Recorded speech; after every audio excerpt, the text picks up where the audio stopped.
ஏகப்பட்ட தலைவர்களுடைய சுற்றுப்பயணம் அப்படிங்கிறத 2026 தேர்தல் நமக்கு காண்பிக்க போகுது. அதில் விஜய் அவர்கள், எடப்பாடி பழனிசாமி அவர்கள், ஸ்டாலின் அவர்கள், உதயநிதி ஸ்டாலின் அவர்கள், நயினார் நாகேந்திரன் அவர்கள், அந்த பக்கமாக இருக்கக்கூடிய சீமான் அவர்கள், இந்த பக்கமாக இருக்கக்கூடிய திருமாவளவன் அவர்கள், இப்படின்னு சொல்லி எல்லாருமே என்ன செய்ய போகிறாங்க, சுற்றுப்பயணத்தை மேற்கொள்ள போகிறாங்க. இதை ஏன் இவ்வளோ ஸ்ட்ராங்காக சொல்கிறேன் அப்படின்னா, சில நேரங்களில் அரசியல் அப்படிங்கிறது மக்களிடமிருந்து அந்நியப்பட்டு இருக்கும். அந்த தருணம் இந்த தருணம் தான். இந்த 2025 நடக்கக்கூடிய பல விஷயங்களும் திமுக மீதான அந்த அதிருப்தியும் ஒட்டுமொத்தமான மக்களை அரசியலிருந்து வேறுபடுத்தி நிப்பாட்டி நமக்கு அடுத்ததாக என்ன, இந்த அரசியல் இப்படித்தானா அப்படிங்கிற ஒரு கேள்வியை உருவாக்கியிருக்கு. இந்த கேள்விக்கான பதில் ஒருவேளை மாற்றுக் கட்சிக்கு அவங்களுடைய ஆதரவு, அப்படி இல்லைன்னா அரசியலே வேணாம் அப்படிங்கிற அந்த ஒதுங்கி நிற்கக்கூடிய நிலைமை. இதை எப்படியாவது புல்பேக் பண்ணி மறுபடியும் ரீட்டைன் பண்ணுறதுக்கு டிஎம்கே ட்ரை பண்ணுவாங்க. இல்லை புதுசாக நாம் வந்துடணும் அப்படின்னு சொல்லி சில கட்சிகள் 4 முனை போட்டி பார்த்தீங்கல்ல, என்டிகே நிற்பாங்க, இந்த பக்கம் தாவேக்கா நிற்பாங்க. இல்லை இவ்வளோ நாள் எதிர்கட்சியாக இருந்தது போதும், இனிமேல் நம்ம தான் ஆளும் கட்சி அப்படின்னு சொல்லி ஏடிஎம்கே நிற்பாங்க. ஸோ இதில் எடப்பாடி பழனிசாமி அவர்களுடைய சுற்றுப்பயணம் ஆரம்பிக்கிறது 7ஆம் தேதியிலிருந்து. மாநிலம் காக்க மாபெரும் பயணம் அப்படின்னு சொல்லி பழனிசாமி அவர்கள் அறிவித்திருப்பது எந்த அளவுக்கு இம்பேக்டை ஏற்படுத்தும், அவர் என்ன சொல்லியிருக்கார் அப்படிங்கிறதும், தமிழ்நாட்டு அரசியலில் என்ன நிகழ்வுகள் நடந்திருக்கு அப்படிங்கிறதையும் இந்த ஒரு பதிவு வழியாக பார்க்க போகிறோம். இது ஆழமான அரசியல் சதுரங்கம்.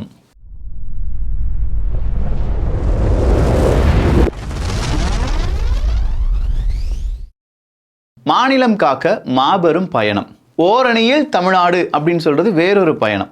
இது இரண்டையுமே நம்ம இரண்டா பார்க்கலாம். இந்த ஓரணியில் தமிழ்நாடு அப்படின்னு சொல்றது திமுகவினுடைய ஒட்டுமொத்தமான ஒரு ஸ்ட்ராட்டஜி, 2 கோடி குடும்பங்களை பார்ப்பது. ஆனால் மாநிலம் காக்க மாபெரும் பயணம் அப்படின்னு சொல்றது எடப்பாடி பழனிசாமி அவர்களுடைய நோக்கம் திமுக அரசை பற்றி சொல்வது. இந்த பயணம் ஸ்டாலின் அரசை வீழ்த்தும் பயணம். மாநிலம் காக்க மாபெரும் பயணம் எனது தனிப்பட்ட சுற்றுப்பயணம் அல்ல, ஆட்சி மாற்றம், சமூக முன்னேற்றத்தை விரும்புவரின் பயணம். உங்களின் ஒருவனாக தோளோடு தோள் சேர்ந்து தோழனாக உங்கள் வீட்டு பிள்ளையாக நிற்பேன். என் சுற்றுப்பயணம் ஒரு மாற்றத்தை நோக்கிய வெற்றி பயணமாக மாறும் என்பதில் எனக்கு சந்தேகம் கிடையாது. இப்படின்னு சொல்கிற வார்த்தை எடப்பாடி பழனிசாமி அவர்கள் உதிர்த்திருக்கிறார்கள். ஸோ இங்கேருந்து புரியுதா உங்களுக்கு, ஏகப்பட்ட நபர்கள் அதிருப்தியில் இருக்காங்க. அந்த அதிருப்தியை இன்னும் கொஞ்சம் கிராஸ் பண்ணணும் அப்படின்னா ஒரு பெரிய சுற்றுப்பயணத்தை மேற்கொள்ள வேண்டும் அப்படிங்கிறத எடப்பாடி பழனிசாமி அவர்கள் உறுதியாக நம்புகிறார். இந்த ஜூலையிலிருந்து இவருடைய சுற்றுப்பயணம் அப்படின்னா செப்டம்பர்லேருந்து விஜய் அவர்களுடைய சுற்றுப்பயணம் அப்படிங்கிறது இருக்க போகுது. ஸோ இந்த 2 சுற்றுப்பயணமுமே திமுகவுக்கு எதிரானது தான். சொல்லப்போனால் திமுகவுக்கு ரொம்ப பெரிய அளவில் அவங்களுடைய தூக்கத்தை கலைக்கக்கூடிய ஒரு பயணமாக இருக்க போகின்றன. ஸோ 2 சுற்றுப்பயணங்களும் எப்படி இருக்க போகுது, இது கூடவே நாம் தமிழர் கட்சி அங்கங்கே மேடை போட்டுருவாங்க. எப்படி பார்த்தாலும் மேடை போட்டுருவாங்கன்னு வச்சுக்கோங்களேன். இவங்க அது இல்லாமல் பிஜேபி இருக்காங்களா இல்லையா அப்படிங்கிறதே இப்போ தெரியலை. நயினார் நாகேந்திரன் அவர்கள், இல்லாட்டி முன்னாள் மாநில தலைவராக இருந்த அண்ணாமலை அவர்கள் இப்போ அரசியலில் ரொம்ப பெரிய அளவில் கடைசியாக அந்த ஜஸ்டிஸ் ஃபார் அஜித்குமார் அப்படின்னு சொல்லக்கூடிய அந்த விஷயத்தில் கூட ஒரு 3லேருந்து 4 ட்வீட் அப்படிங்கிறத மட்டும்தான் அண்ணாமலை அவர்களுடைய சைட்லேருந்து நம்ம பார்த்தோம். அதன் பிறகு பெருசாக அவருடைய ட்வீட் எதையுமே நம்மளால் பார்க்க முடியலை. நயினார் நாகேந்திரன் அவர்கள் நேரடியாக அஜித்குமார் அவர்களுடைய வீட்டுக்கே போய் ஒரு சின்ன பேட்டி கொடுத்திருந்தா, அதுவும் ரொம்ப நாட்களுக்கு பிறகு தான் அப்படிங்கிறது நமக்கு தெரிஞ்சது தான். ஸோ இங்கே பிஜேபி எந்த அளவுக்கு வெளியில் தெரிய போகிறாங்க அப்படிங்கிறத விட அதிமுக பெரிய அளவில் வெளியில் தெரிந்தே ஆக வேண்டும் அப்படிங்கிற முனைப்புடன் செயல்பட்டு கொண்டிருக்கிறார்கள். அடுத்ததா பர்கூர் எம்எல்ஏ அப்படிங்கிறவர் ஒரு 890 டேபை வாங்கி விநியோகம் செய்கிறார்.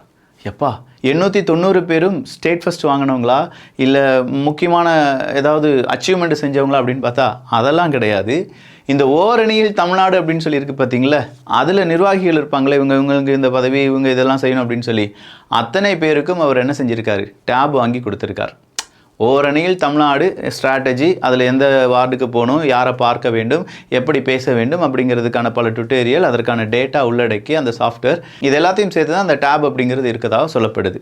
இதை மாணவர்களுக்கு கொடுத்துருந்தா கண்டிப்பாக மாணவர்களுடைய எதிர்காலம் வேறு லெவலில் இருந்திருக்கும். நாட் ஓன்லி 890, நான் சொல்கிறது லட்சக்கணக்கான மாணவர்கள் இருக்காங்க. ஆனால் அவங்களுடைய கனவு திட்டம் ஒன்று இருந்துச்சு, லேப்டாப் அப்படின்னு சொல்லி. 25,000 ரூபா வரும் அசால்ட்டாக, இல்லாட்டி ஒரு 20,000 ரூபா வச்சுக்கோங்களேன். மாதம் 1000 ரூபா கொடுக்குறோங்கிற பெயரில் 2 வருஷம் கொடுக்க வேண்டியதை ஒரே லேப்டாப்பாக அவங்க கொடுத்தாங்க. நீங்கள் 2 வருஷமாக தான் இந்த 1000 ரூபா கொடுத்துட்ருக்கீங்க. இதுக்கு அந்த லேப்டாப்பே கொடுத்துருக்கலாமே ஒரு வீட்டுக்கு அப்படிங்கிற மாதிரி ஒரு கேள்வி இருக்குது. இதை விட இன்னொரு கேள்வி இருக்குது. தாலிக்கு தங்கம் அப்படின்னு சொல்கிறதுல இப்போ 1 சவரன் தங்கம் 80 ரூபா 85,000 ரூபா வருது.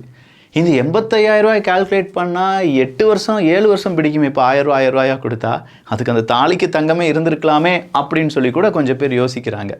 இன்னும் நிறைய யோசனைகள்லாம் ஓடிட்டு இருக்கு. அப்போ 2026 எந்த மாதிரியான ஸ்கீம் அறிவிக்க போகிறாங்க? 1000 ரூபாய்க்கு பதிலாக 5000 ரூபாய், தாலிக்கு தங்கம், அரை பவுன் தங்கம் அப்படின்னு சொல்லி ஏதாவது கொடுக்க போகிறாங்களான்னு தெரியல. பட் பெருசாக இருக்கும். மக்களே அடித்து சொல்கிறேன், ரொம்ப பெருசாக இருக்க போகுது. ஆப்பாக இருக்கட்டும், ஆஃபராக இருக்கட்டும், இரண்டுமே ரொம்ப பெருசாக இருக்க போகுது. அடுத்ததா தமிழ் மாநில பகுஜன் சமாஜ் கட்சி அப்படிங்கிற புதிய கட்சியை தொடங்கியிருக்காங்க ஆம்ஸ்ட்ராங் அவர்களுடைய மனைவி. ஸோ ஆம்ஸ்ட்ராங் அவர்களுடைய கொலை வழக்கு இன்னும் அது பெரிய தீர்க்கப்படாத ஒரு புதிராக இருக்குது. நிறைய அரசியல் தலைவர்களுடைய பெயர் அடிக்கடி அடிப்படும். ஆனால் அந்த பெயர் எல்லாமே ஆளும் கட்சியை சார்ந்திருக்கக்கூடியவர்கள் அப்படின்னு சொல்லி அதில் அதிகாரம் மிக்க நிறைய பேர் பேசிகிட்டு இருக்காங்க. சவுக்கு சங்கர் உட்பட கொஞ்சம் பேரும், ரஞ்சித் மாதிரியான நபர்களும் இப்போதும் ஆம்ஸ்ட்ராங் கொலை வழக்கு அப்படிங்கிறதுல எங்களுக்கு நீதி கிடைக்கும் அப்படின்னு சொல்லி நம்புறதாக இன்றைய அந்த ஸ்பீச்சில் சொல்லியிருந்தாங்க. வன்னியர் இன சமுதாயம், பட்டியலின சமுதாயமும் ஒன்று சேர்ந்தாலே நாம் ஆட்சிக்கு வரலாம். ஆனால் நம்மை சிலர் சூழ்ச்சி செய்து பிரித்தாளுகிறார்கள். ஆம்ஸ்ட்ராங் 1ஆம் ஆண்டு நினைவேந்தல் நிகழ்ச்சியில் அன்புமணி அவர்கள் பேச்சு. அன்புமணி அவர்கள் இப்படி பேசியிருக்கும்போது ரஞ்சித் அவர்கள், ஏன்னா ஆம்ஸ்ட்ராங் அப்படின்னு சொல்லும்போதே கண்டிப்பாக ரஞ்சித் அவர்களை பற்றி பேசாமல் இருக்க முடியாது. அந்தளவுக்கு ஆம்ஸ்ட்ராங் அவர்கள் மீது மதிப்பு மரியாதையும் அவங்களுடைய லவ்வபிள் ஃப்ரெண்ட்ஷிப் அப்படிங்கிறதுலாம் நமக்கு தெரிஞ்ச விஷயம்தான். இப்போ ரஞ்சித் அவர்கள் என்ன சொல்கிறாங்கன்னா, இப்போ இருக்கக்கூடிய அரசியலில் தலித் அரசியல் அப்படிங்கிறது ஓட்டுகளாக இல்லை. ஸோ சாதி வாரியாக கணக்கெடுப்பு நடத்திய பிறகு தலித்துக்கு எவ்வளோ பேர் இருக்காங்க அப்படிங்கிறது தெரிஞ்சிடும். அதன் பிறகு நாம் என்ன செய்யலாம்? எங்களுடைய அரசியல் நீங்கள் வளர்த்ததுனால, இல்லாட்டி நீங்கள் தோள் மேலே எங்களை சுமந்து வந்தீங்க அப்படிங்கிற அரசியல்லாம் கிடையாது. எங்களுக்கு அரசியல் காலங்காலமாக இருந்துகிட்ருக்கு. எந்த மதவாத கும்பலும் எங்களுக்குள்ள ஊடுருவ முடியாது. அதே நேரத்தில் எங்களுக்கான அரசியலை நாங்கள் வகுத்தெடுப்போம் அப்படின்னு சொல்லி அவரும் என்ன சொல்லியிருக்காரு, இந்த இடத்துல ஒரு பெரிய பேசு பொருளை உருவாக்கி இருக்கிறார். பொதுவாக ரஞ்சித் அவர்கள் பேசினாங்கன்னா எதிர்கட்சிகள் தான் குமருவாங்க. ஆனால் இப்போல்லாம் ரஞ்சித் அவர்கள் பேசினாங்கன்னா ஆளும் கட்சி திமுக காரங்களே ரஞ்சித் அவர்களை நீலசங்கி அப்படின்னு சொல்லி ஒரு அடைமொழியில் கூப்பிட்றத நம்மளால் பார்க்க முடியுது. அடுத்ததா பாமக கட்சியில் ஏற்பட்டிருக்கக்கூடிய சிக்கல் தான்.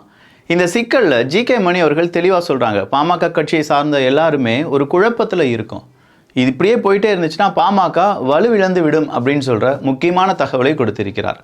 இது முக்கியமான தகவலாக எல்லாருக்கும் தெரிஞ்ச தகவல் தான். பட் அன்புமணி ராமதாஸ் அவர்கள் அப்படின்னு சொல்லும்போது இவங்களுக்கு இடையே ஏற்பட்டிருக்கக்கூடிய இந்த சிக்கல் பாமகவை மிகப்பெரிய அளவில் அசைத்து பார்க்க வாய்ப்புகள் இருக்கின்றன. ஜென்யூனா ஆர்யா அவர்களிடம் ஒரு கேள்வி அப்படிங்கிறது கேட்கப்படுது. அவர் ரியல் எஸ்டேட்டு ஹோட்டலு சம்மந்தமாக ஒரு பேட்டி கொடுத்துட்டு இருக்காரு. அந்த நேரத்தில் இல்லை சார், சினிமாவை சார்ந்த யாருமே இந்த ஜஸ்டிஸ் ஃபார் அஜித்குமார் அப்படிங்கிறத பேசவே இல்லையே, போன ஆட்சியில் பயங்கரமாக கதர்னீங்களே அப்படின்னு கேட்டதற்கு நெக்ஸ்ட் சார் நெக்ஸ்ட் அதெல்லாம் வேணாம் நெக்ஸ்ட் அப்படிங்கிறார். ஆர்யா மட்டும் கிடையாது, இங்கே சூர்யாவிலேருந்து எல்லா கோமாளிகளும் இப்படி தான் இருக்காங்க. இப்போ நாம் என்ன பேச போகிறோம் அப்படின்னா, ஒருவேளை ஆட்சி மாற்றம் வருது அப்படின்னு வச்சுக்கோங்க, நாட் ஓன்லி 2026, அடுத்த 5 இயர்ஸாக இருக்கலாம், இல்லாட்டி 10 இயர்ஸ்க்கு பிறகாக இருக்கலாம். ஸோ இந்த ஆட்சி மாற்றம் வரும்போது மறுபடியும் இவங்கெல்லாம் எப்போது ஒரு காட்ட பேசுவாங்கல்ல, அந்த நேரம் இவங்களுடைய முகமூடி என்ன அப்படிங்கிறது நமக்கு தெரியணும். எப்படிடா இதெல்லாம் பேசாமல் இப்போல்லாம் பேசாமல் அப்போ பேசுனீங்க அப்படிங்கிறதுக்காக கொஞ்சம் விஷயங்களை நம்ம புக் மார்க் பண்ணி வச்சுருப்போம். ஏன்னா நாமளும் காலப்போக்கில் மறந்துடுவோம். ஆனால் டிஜிட்டல் உலகம் அப்படி கிடையாது பார்த்தீங்களா. டிஜிட்டல் உலகத்தில் நம்ம என்ன செய்யலாம், டேட்டா பேஸை க்ரியேட் பண்ணி இந்தந்த விஷயத்துக்கு சூர்யா பேசலை அப்படிங்கிறதெல்லாம் நம்ம டேட்டாவாக இங்கே எடுத்து வைக்கலாம். அப்படி கொஞ்சம் டேட்டாவெல்லாம் எடுத்து வச்சுருக்கோம். நாட் ஓன்லி சூர்யா, நான் சொல்கிறது எல்லா ஆக்டர்ஸையும் சொல்கிறேன். அதில் ரொம்ப முதன்மை நிலையில் இருந்தவர் சூர்யா அப்படிங்கிறவர்னால நம்ம சொல்கிறேன். ஏன்னா ஜெய்பீம் படம் எடுத்தார், லாக்அப் டெத் அப்படிலாம் சொல்லும்போது அவர் பேசியிருக்க வேண்டிய கட்டாயம் இருந்தது. அதனால தான் அவருடைய பெயரும் அவரை வச்சு செஞ்சிட்டு இருக்காங்க சோஷியல் மீடியாவில் எல்லாருமே.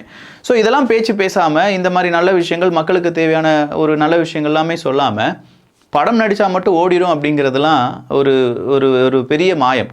நீங்கள் நினைக்கிற மாதிரி உங்களுடைய படம்லாம் அந்த அளவுக்கு இனிமேல் மக்கள் மத்தியில் ரீச் ஆகுமா அப்படிங்கிறதே பெரும் கேள்வி தான். இங்கே பேசாத நபர்கள், அது ஆர்ஜே பாலாஜி, சித்தார்த்தா இருக்கட்டும், இல்லாட்டி சூர்யா அவர்களாக இருக்கட்டும், சத்யராஜா இருக்கட்டும், இல்லை இன்னும் ஏகப்பட்ட நபர்கள், கார்த்தியா இருக்கட்டும், இப்படிங்கிற நிறைய பேர் இதெல்லாம் நீங்கள் ஏன் பேசலை அப்படிங்கிற கேள்வி மக்கள் மத்தியில் இருந்துக்கிட்டே இருக்குது.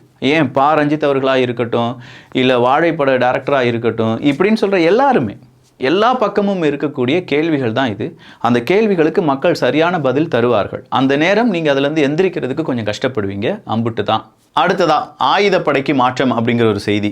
போலீஸ் அதிகாரி ஒரு இளைஞரை அடிக்கிறார், அதுக்கான வீடியோ வெளியாகுது, உடனடியாக அவரை ஆயுதப்படைக்கு மாற்றுகிறார்கள். என்னப்பா இது, ஏகப்பட்ட போலீஸ் வீடியோக்கள் இப்போ வெளியாகுது. எது ரீசெண்டாக வந்தது, எது ஓல்டு வீடியோஸ் அப்படிங்கிறத பார்க்கறதுக்கும் சரிபார்ப்பதற்குமே எனக்கு டைம் கரெக்டாக இருக்குது. அந்த அளவுக்கு இளைஞர்களை போட்டு அடிக்கக்கூடியது. ஒருத்தர் ஒரு ஹோட்டலில் உட்காந்துருக்காரு, அவர் ஷூவை கழட்டி அடிக்க போகிறார் ஒரு போலீஸ் ஆஃபீஸர். அதே மாதிரி ஒரு பெண் இருக்காங்க, அவங்கள அடிக்கிற மாதிரியான ஒரு வீடியோ. ஸோ இப்படி அந்த பஸ்ஸில் எந்திரிக்க சொன்ன வீடியோ, அது புதுச்சேரி வீடியோ அப்படின்னு சொல்லிட்டாங்க. இப்படி நிறைய வீடியோக்கள் இப்போ ரொம்ப பெரிய அளவில் யாரோ பூஸ்ட் பண்ணிகிட்டே இருக்காங்க. ஸோ காவல்துறை அதிகாரிகள், உங்களுடைய சில காவல்துறை அதிகாரிகள் செய்த தவறுகளால் ஒட்டு மொத்தமாக ஒரு எதிர்ப்பு அப்படிங்கிறது கிளம்பியிருக்கு. இதை காவல்துறை அதிகாரிகளும் உயர் அதிகாரிகளும் எப்படி சரி செய்ய போகிறாங்க அப்படிங்கிறது ஒரு பெரிய கேள்வி தான்.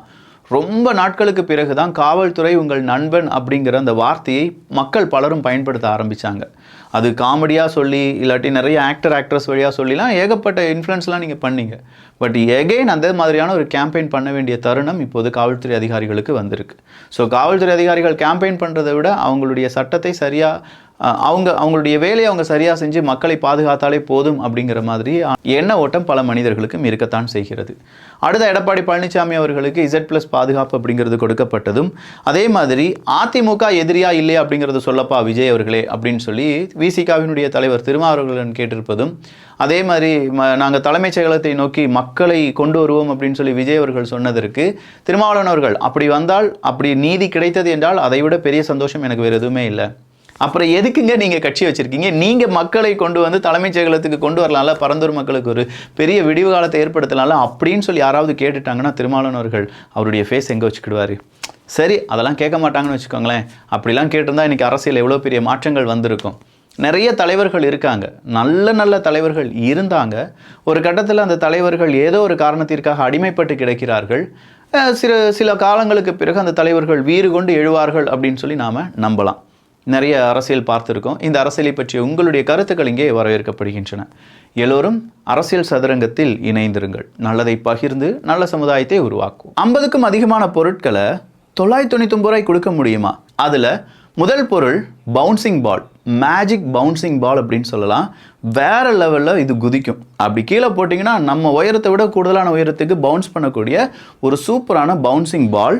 அடுத்ததா ஒரு செம கியூட்டாக நம்ம வீட்டுக்கு தேவைப்படக்கூடிய ஒரு மீடியம் சைஸ் டார்ச் லைட் ஒன்று. மூணாவதா ஒரு குட்டி கார், புல் பேக் இருக்கக்கூடிய ஒரு கார். நான்காவதா 8 நோட் சைலோஃபோன், உட்டன் சைலோஃபோன். இது மட்டுமே ஒரு 300 ரூபாய்க்கு மேலே விற்பாங்க. இது ஒன்று உங்களுக்கு கிடைக்கும். அடுத்ததா 12 பெல்லட் இருக்கக்கூடிய வாட்டர் கலர் கிட் ஒன்று. நெக்ஸ்ட் ஒன் நிப்பை மாற்றி போடக்கூடிய மோட்டோ பென்சில் ஒன்று. டிஃப்ரெண்ட் கலரில் எழுதக்கூடிய மேஜிக் ரெயின்போ பென்சில் ஒன்று. கியூட்டா மீடியம் சைஸ் மவுத் ஆர்கன், உடன் மவுத் ஆர்கன் ஒன்று. 1 இல்லை 2 இல்லை 6 ரவுண்ட் டிப் ப்ரஷ், டிஃப்ரெண்ட் சைஸில் இருக்கக்கூடிய 6 ப்ரஷ். அடுத்ததா 2 ஹைலைட்டர், நம்ம வீட்டில் எல்லாருக்கும் யூஸ் பண்ணக்கூடிய 2 ஹைலைட்டர். ஒரு டார்ச் லைட் பென், ஒரு மேஜிக் பென். இதை எழுதி பின்னாடி இருக்கக்கூடிய இந்த லைட்டை வச்சு அடித்தாதான் நம்ம என்ன எழுதியிருக்கோங்கிறது தெரியும். ஸோ இன்விசிபிள் பென் அப்படின்னு சொல்லலாம். க்யூட்டான 2 ஹூக், 3 கிலோ வரை தாங்கக்கூடிய 2 ஹூக் அப்படிங்கிறதும். குழந்தைகளை எப்போவுமே என்கேஜாக வச்சுக்கிறதுக்கான உடன் XOX கேம். அடுத்ததா ஹோம்ஒர்க்லாம் நல்லா பண்ணுறாங்க, நல்ல மார்க் எடுக்கிறாங்க அப்படின்னா அவங்களுக்கு குட்டியாக ப்ரைஸ் பண்ணுறதுக்கான 10 பீஸ் இருக்கும். 10மே டிஃப்ரெண்டான ஸ்டாம்ப் அப்படின்னு சொல்லலாம்.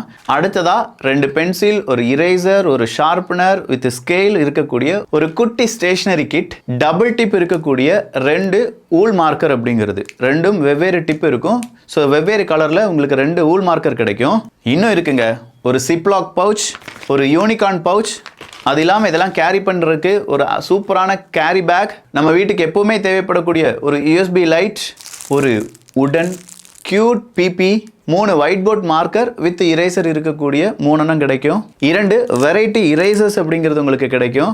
அது இல்லாமல் குட்டியாக ஒரு யூனிகார்ன் கீ செயின். கடைசியாக அடுத்த காம்போவில் நம்ம போக்கிமேன் கார்டு கேம் அப்படிங்கிறத இன்ட்ரடியூஸ் பண்ண போகிறோம். அதற்கான VIP கார்டு 2 பேக் கிடைக்கும். இந்த போக்கிமேன் VIP கார்டு அப்படின்னு சொல்லி அமேசானில் சர்ச் பண்ணி பாருங்களேன், என்ன விலை போட்டிருக்காங்க நீ. அதுவே உங்களுக்கு 2 கிடைக்குது. அடுத்த காம்போவில் சூப்பரான கோல்டு பிளேட்டடாக இருக்கக்கூடிய போக்கிமேன் கார்டே இருக்கும். ஸோ இந்த காம்போ அப்படிங்கிறது இவ்வளோ பொருட்கள், நான் சொன்ன பொருட்கள் எல்லாமே சேர்ந்து 999 ரூபா. Limited quantity. யார் ஃபஸ்ட்டு வாரீங்களோ அவங்க வாங்கிட்டு போங்க. இதை மறுபடியும் கொடுக்க முடியாது, ஏன்னா அந்த அளவுக்கு பொருட்கள் இருக்குது. இத்தனை பொருளும் சேர்ந்து 999 ரூபாய்க்கு வாங்கிக்கோங்க. கீழே டிஸ்கிரிப்ஷனில் லிங்க் இருக்குது.